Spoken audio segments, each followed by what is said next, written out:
स्वस्थ रहने के लिए अच्छा खाना बहुत जरूरी है और ये अच्छा खाना जो आपको हेल्दी रखने वाला है वो किस माध्यम में आप बना रहे हैं वो भी बहुत जरूरी होता है। उसको आप नजरअंदाज नहीं कर सकते हैं, नहीं तो आप कितना भी अच्छा खाना बना ले उससे कोई फायदा नहीं बल्कि नुकसान होने वाला है आपको।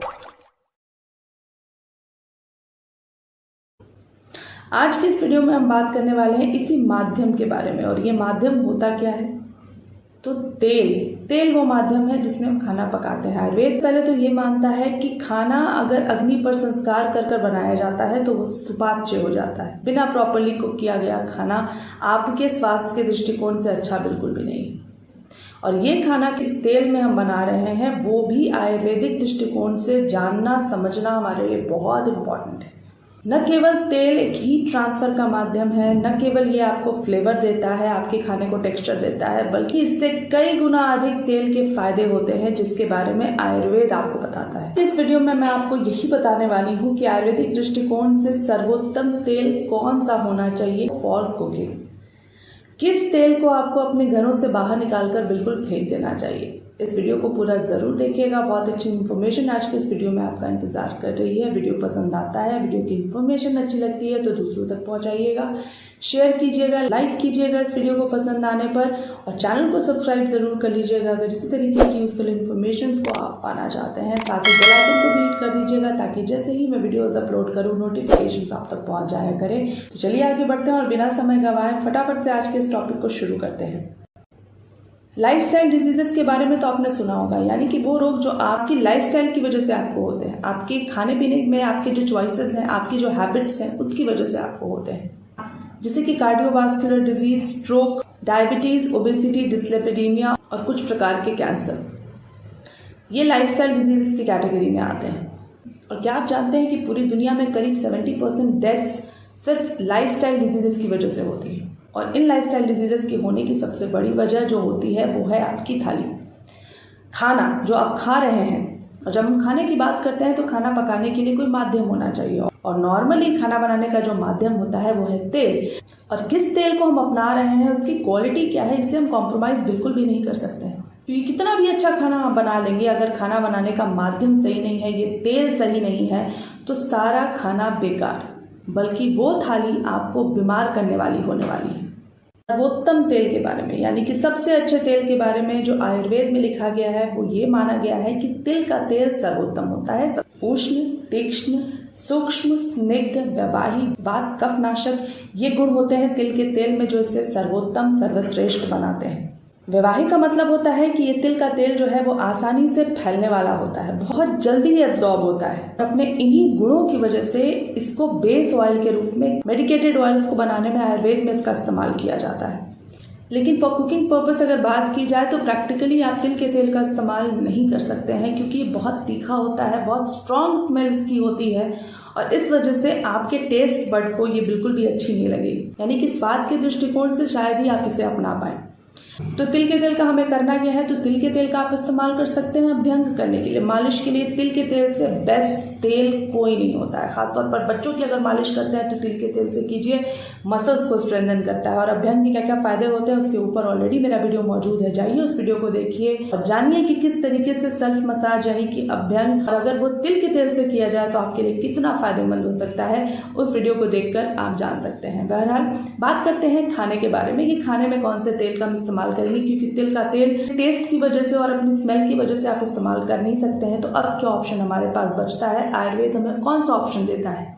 तो सबसे पहले तो आप ये जान लीजिए कि जब भी हम तेल के बारे में बात करते हैं कि खाने में कौन सा इस्तेमाल करना है हमें, तो हमें एक क्वालिटी पर बहुत ज्यादा ध्यान देना है, वो है देश साथ में, जिसे आयुर्वेद में कहा गया। देश यानी कि हमारे देश में, भारत में जिस भी प्रांत में, देश के जिस भी हिस्से में आप रहते हैं, वहां जिस चीज का तेल हम इस्तेमाल करते आए हैं पारंपरिक तौर से, उस तेल का आपको इस्तेमाल करना चाहिए। आयुर्वेद के अनुसार देश शब्द का अर्थ होता है शरीर, तो शरीर के अनुकूल वही चीज होगी जो आप जहाँ रहते हैं वहां उगाई जाती है, वो ही आपके अनुकूल होगी।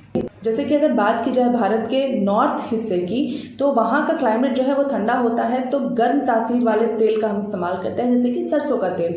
सरसों का तेल वहाँ ट्रेडिशनली उपयोग किया जाता है फॉर कुकिंग। ठीक वैसे ही भारत के अगर दक्षिण भाग के बारे में बात की जाए तो वहां की गर्मी अधिक पड़ती है, तो ठंडे तासीर वाले तेल का इस्तेमाल किया जाता है। तो तेल जो इस्तेमाल किया जाता है वो होता है नारियल का तेल। ठीक उसी तरीके से भारत के मध्य भाग की अगर बात की जाए तो वहां हम मूंगफली के तेल का इस्तेमाल करते हैं, तिल के तेल का इस्तेमाल करते हैं। तो कहने का मतलब यह है कि भारत के अलग अलग हिस्सों में अलग अलग क्लाइमेटिक कंडीशंस होने की वजह से वहां जो तेल हम ट्रेडिशनली यूज करते आए हैं वो उन चीजों का होता है जो वहां के वातावरण के हिसाब से वहां उगती हैं, वो आपके लिए फायदेमंद होगा।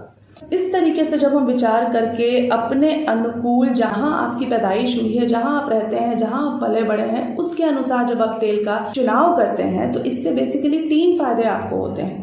सबसे पहला कि वो आपकी आदत के अनुसार होता है, यानी कि हैबिचुअल कंजम्पशन की आदत आपको होती है। तो किसी भी चीज का अगर आप लंबे समय से इस्तेमाल कर रहे हैं, जनरेशन से अगर आप किसी चीज का इस्तेमाल कर रहे हैं, तो शरीर उसके अनुकूल हो जाता है और वो शरीर के अनुकूल हो जाती है। अनुकूल होगी तो फायदेमंद होगी।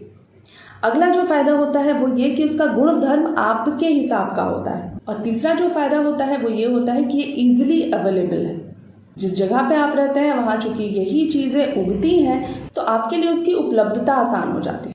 इन तीनों फायदों के अलावा सबसे बड़ा फायदा ये है कि ये तेल महंगे बहुत ज्यादा नहीं होते हैं, आप आसानी से इसको अफोर्ड कर सकते हैं। तो आयुर्वेद की इस देश सात्म्य की फिलॉसफी पर विचार कर जब आप तेलों का चुनाव करते हैं तो ये जो तेल होते हैं इनकी प्रोसेसिंग बहुत कम होती है।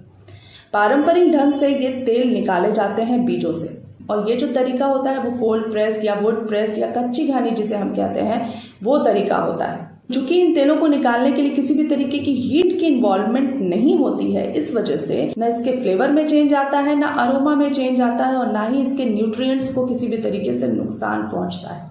तो इस तरीके से निकाला गया तेल ही आपके लिए अच्छा होता है, आपके हेल्थ के लिए अच्छा होता है। और हम भारतीय ठीक इसके विपरीत चल रहे हैं, ये बहुत बड़ी विडंबना है। तो तेल ही जब आप ऐसा इस्तेमाल कर रहे हैं जिसमें न रंग है, न स्वाद है, न महक है, तो फायदा कैसे मिलेगा? फायदा भी नहीं है। यही वो तेल है जिसे घर से बाहर निकाल कर फेंक देना चाहिए। ये है रिफाइंड ऑयल। इस तरीके के साफ सुथरे तेल को बनाने के लिए उसकी बहुत प्रोसेसिंग की जाती है, हाई टेम्परेचर पर इसको ट्रीट किया जाता है।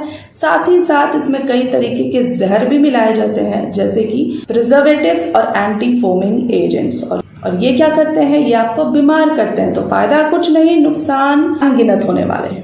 अब बात कर लेते हैं एक इम्पोर्टेड तेल के बारे में, जिसकी बहुत मार्केटिंग हो रही है, बहुत एडवर्टीजमेंट हो रहा है, और इसकी वजह से हम इसे one of the best oil मानकर इसका इस्तेमाल करते हैं। नो डाउट ये बहुत अच्छा तेल है भी, लेकिन यहाँ पर ये जानने वाली बात है कि ये जो तेल है जिसके बारे में हम बात करने वाले हैं, जितना भी तेल हमारे भारत में इंपोर्ट किया जाता है उसमें से 70 से 80% मात्रा में ये तेल अडल्टरेटेड होता है। अब ये कौन सा तेल है? तो ये है ऑलिव ऑयल। सबसे पहले तो ये देश सात्म्य की आयुर्वेद की जो फिलॉसफी है उस पर खरा उतरता ही नहीं है, क्योंकि हमारे देश की चीज नहीं है, यहाँ उगाई नहीं जाती है। ट्रेडिशनली हम इसका इस्तेमाल नहीं करते आए हैं। और दूसरा, इंडियन वे ऑफ कुकिंग के लिए बिल्कुल भी अच्छा नहीं है, क्योंकि हम भारतीय जो खाना बनाते हैं उसमें कुकिंग हाई हीट पर होती है, और ऑलिव ऑयल का स्मोक पॉइंट काफी ज्यादा कम होता है। तो एक तो इसके सारे न्यूट्रिशन जाया हो जाते हैं, और दूसरा ये हार्मफुल हो जाता है फायदेमंद होने के बजाय। ऑलिव ऑयल अगर बहुत अच्छी क्वालिटी का मिल जाता है, और अगर आप इसे इस्तेमाल करना चाहते हैं तो एज अ ड्रेसिंग इसका इस्तेमाल करें, कुकिंग के पर्पज से इसका इस्तेमाल न करें। और भारत की 80% आबादी तो वैसे ही इसको अफोर्ड नहीं कर सकती है, इतना महंगा जो ये होता है। हमारे जो तेल है, ट्रेडिशनली जिन तेलों का हम इस्तेमाल करते आए हैं, उनके स्मोक पॉइंट्स काफी ज्यादा हाई होते हैं। तो हमारे यहाँ जिस प्रकार का खाना बनता है उसके लिए ये तेल काफी ज्यादा सूटेबल होते हैं। बस आपको ध्यान ये रखना है कि किसी भी प्रकार का तेल आप इस्तेमाल कर रहे हो कुकिंग के लिए, जो भी मैंने भी आपको बताया है, जो सूट करता है आपको, आपके प्रांत के हिसाब से, देश के जिस भी भाग में आप रहते हैं उसके हिसाब से आपको ध्यान बस ये रखना है कि एक ही तेल को, यानी कि जब हम कुकिंग करते हैं तो बचत की जो हमारी आदत होती है कि अगर तेल कढ़ाई में बच जाता है तो उसे कटोरी में निकाल के रख लेते हैं, और अगली सब्जी और पूरी हम उसी तेल में बना लेते हैं, उसी तेल में पका लेते हैं। ये गलती आपको भारी पड़ती है। तेल आपने गलत नहीं लिया है, बल्कि आप उसका उपयोग गलत ढंग से कर रहे हैं। एक बार अगर आपने किसी तेल का इस्तेमाल किया है तो उस तेल का इस्तेमाल आप दोबारा खाना बनाने के लिए बिल्कुल भी नहीं करेंगे। इस तरीके से इस्तेमाल किया गया तेल ही आपके शरीर में बैड कोलेस्ट्रॉल को बढ़ाता है, और उसके बाद आप ब्लेम करते हैं कि अरे हम तो सरसों के तेल में खाना बना रहे थे, फिर भी हमें कोलेस्ट्रॉल की प्रॉब्लम हो गई है। तो गलती तेल में नहीं है, गलती है आपके वे ऑफ कुकिंग में। तेलों की 3 क्वालिटीज पर आपको ध्यान देना है। सबसे पहला कि तेल गाढ़ा होना चाहिए। दूसरा, जिस भी चीज का वो तेल है उसकी स्मेल आनी चाहिए, यानी कि तिल का तेल है तो तेल में तिल की महक आनी चाहिए, तिल के तेल की एक पिक्यूलर महक होती है वो आनी चाहिए। अगर मूंगफली का तेल है तो तेल की महक आपको मूंगफली की जैसे लगेगी। अगर नारियल का तेल है तो महक उसकी नारियल के जैसी आएगी। और अगली चीज, तेल को चख कर आप देख सकते हैं, जिस चीज का भी तेल होगा उसका टेस्ट आपको आएगा। तो इन स्टैंडर्ड्स पर खड़ा उतरना बहुत जरूरी है। कच्ची घनी, कोल्ड प्रेस या वुड प्रेस तेलों का इस्तेमाल करें। परफेक्ट होते हैं आपके हेल्थ के लिए, परफेक्ट होते हैं इंडियन वे ऑफ कुकिंग के लिए। इस उम्मीद के साथ कि वीडियो में दी हुई आज की ये जानकारी आपके लिए फायदेमंद होगी। मिलते हैं किसी और वीडियो में और अच्छी जानकारी के साथ। तब तक के लिए अपना ख्याल रखिए। Stay healthy and stay fit.